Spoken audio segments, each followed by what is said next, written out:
What is going on? This is AlTone and this is the Ruko U11 Pro Drone.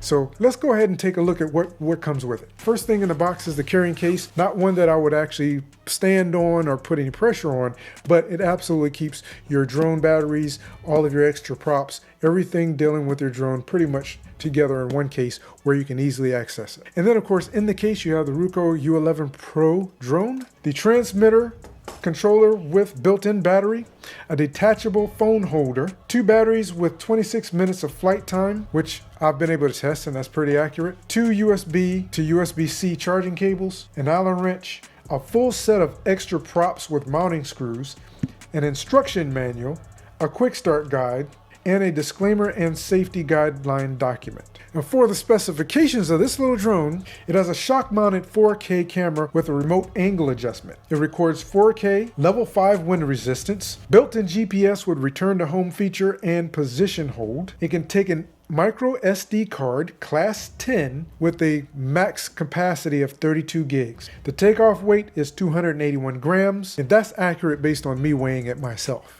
And additional batteries and replacement props are also available for this drone. So it has a couple of functions on it as well, and those functions are a beginner flight mode, which limits the altitude and distance of flight, and it can be turned off while it's in flight. Waypoint flight, point of interest flight, GPS follow me, and a GPS return to home. So now let's take a look at the drone and the controller so you can become a little familiar with it before you make that purchase. So on the top of the drone you have 4 folding arms, motors, and props.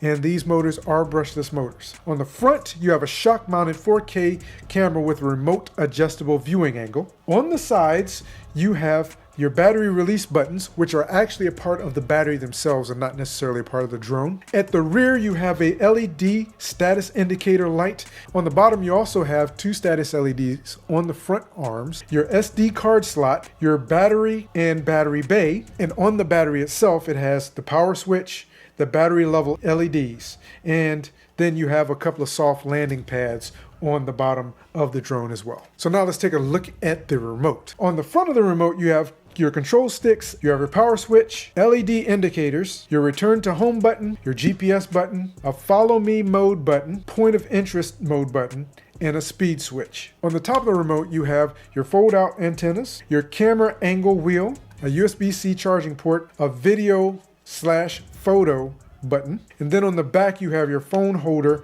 connection point. So again, I've had an absolute fantastic time flying this little drone around, and I think this is also a great drone for a beginner to start off with if you have a nice open space that you can actually practice flying. So I hope this helped you in some way. Thank you so much for watching, and I look forward to talking to you again in a future video.